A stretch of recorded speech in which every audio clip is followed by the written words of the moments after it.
As summer fades into fall, it's almost as if I'm saying goodbye to a good friend. Goodbye to long summer evenings, flip-flops and tank tops. Goodbye sun, goodbye warmth, goodbye garden.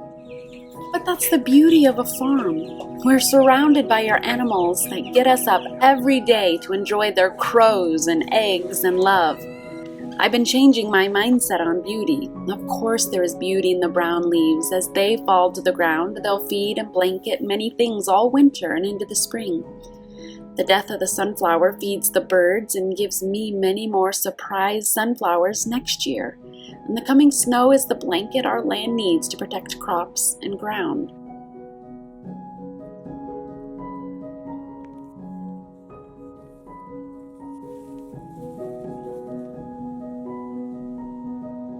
Summer was all the work of harvest, canning, storing, and bringing home all the feed we'll need this winter for all of our animals. There's piles of grain and piles of hay everywhere to feed all of our animals and for the kids to play on.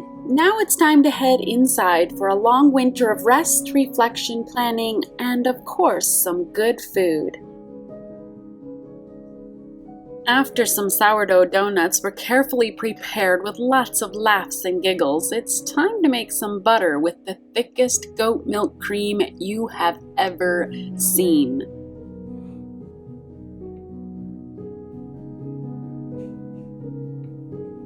It's very simple to make goat's milk butter. All you need is goats and milk, some very cold cream you got from the goats you lovingly milked, a mixer, and some patience. I use my Slavic Beauty cream separator to get our cream.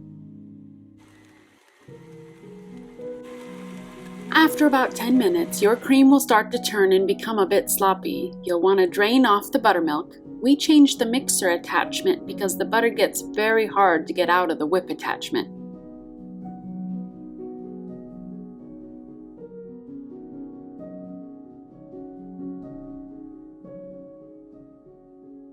After that, you'll want to wash it to get all of the buttermilk out of it, and then you'll put it away.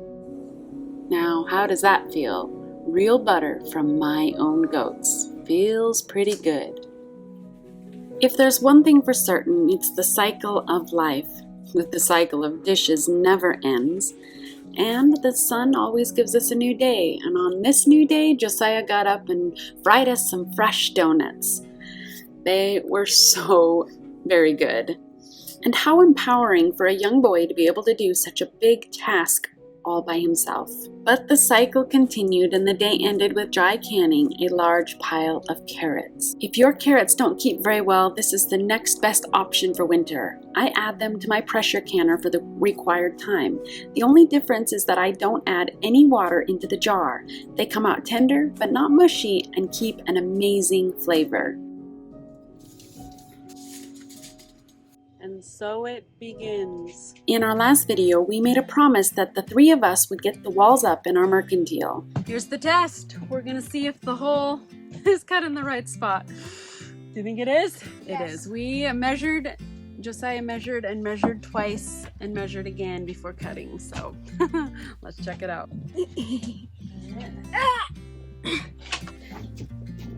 Yeah, we got it the right way.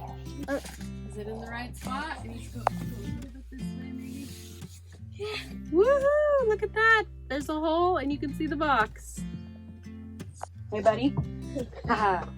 Awesome job. Good job. You did it.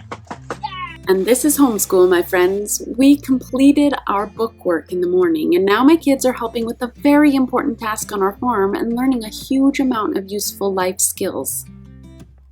All right, all three of them are up, and it only took all afternoon, but they're up. We did it. Good job, Josiah. Like, that is homeschool right there. I told him, I said, how many kids your age could do this? And he's been cutting, he's been doing a majority of it. I mean, I'm definitely here to help and have been helping, but he's doing really good. I'm so proud of him. And now, so really, we just got this wall to do. And that will be 3 sheets as well, so another afternoon.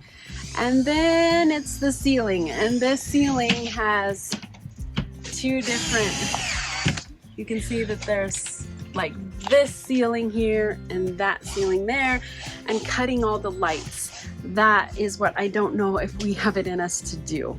So we'll have to see how to do that. We can cut those boxes, we can do the lights. You have a lot of faith in us. Yes.